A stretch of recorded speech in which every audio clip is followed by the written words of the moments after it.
Allez, aujourd'hui, on fait un exercice un peu différent. On va décortiquer juste un titre. Ah oui, Juste un titre. oui. Repéré sur le site 450.fm, ça dit Le Gadelu et l'Apiron. Bon, ça a l'air de rien, mais je trouve que ça ouvre des portes, quoi. Le Gadelu et l'Apiron.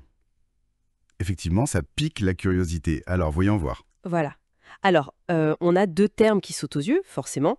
Gadelu, d'abord. Oui, Gadelu. C'est l'acronyme pour le grand architecte de l'univers.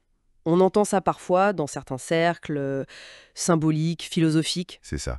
Souvent associé à la franc-maçonnerie, par exemple. Ça évoque une sorte de principe créateur ou une intelligence qui ordonne l'univers. Exactement, mais c'est souvent un peu flou, enfin ouvert à l'interprétation, j'ai l'impression. Tout à fait, ce n'est pas un dogme précis, plutôt un symbole. Et puis l'autre terme, apiron.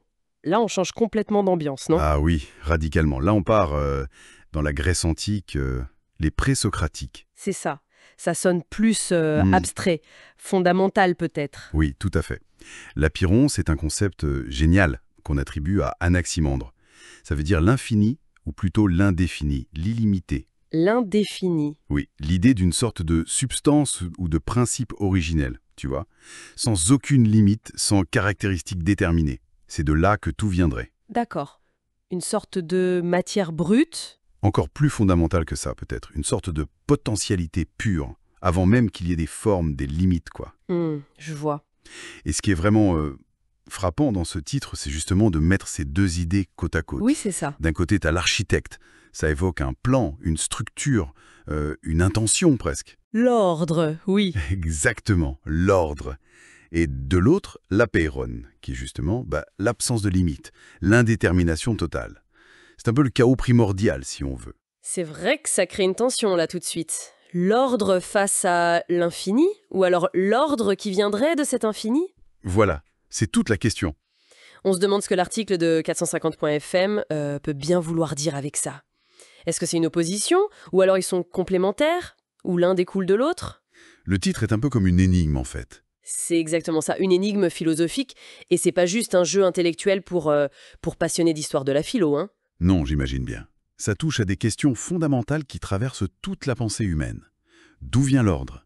Comment il émerge du chaos apparent, de l'indéfini? L'univers a un plan ou pas? C'est un peu ça derrière. Bah oui, en quelque sorte.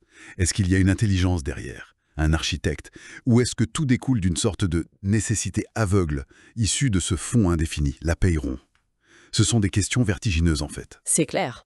Et le fait de rapprocher GADLU, qui est quand même très symbolique, Oui, issues de traditions spécifiques. avec l'apeiron, qui est un concept philosophique pur et dur, grec, c'est audacieux, non? Très audacieux. Et c'est ça qui est stimulant. L'article explore sûrement ce dialogue improbable. Est-ce que l'architecte utilise l'apeiron comme matériau? Ah, bonne question. Ou est-ce que cet infini primordial, l'apeiron, impose des limites au projet de l'architecte? Ou encore, est-ce que le GADLU n'est qu'un nom qu'on met sur cet apeiron insondable? Plein de pistes possibles, juste avec ces deux mots. Exactement. Le titre ouvre vraiment un champ de réflexion. Donc, si on essaye de résumer, ce titre, Le Gadelu et l'Apiron, il nous plonge direct au cœur d'une question assez essentielle sur la nature de la réalité. C'est ça. Comment on articule l'idée d'un ordre, d'une structure dans l'univers que symbolise le Gadelu, avec cette idée d'une source infinie, indéfinie, primordiale, l'Apiron. Tout à fait. L'article semble promettre d'explorer ce débat entre le défini et l'indéfini. D'accord. C'est fascinant comme point de départ. Précisément. Et ça nous laisse, même sans avoir lu l'article, avec une question pour réfléchir un peu plus loin. Ah oui, laquelle? Si on accepte cette confrontation, Gadelu d'un côté, l'Apiron de l'autre, ordre contre infini, ou ordre et infini, quelle est la nature de leur relation au fond? C'est une bonne question pour finir. Est-ce que l'ordre n'est qu'une petite vague, tu vois, à la surface de l'océan immense et indéfini de l'Apiron?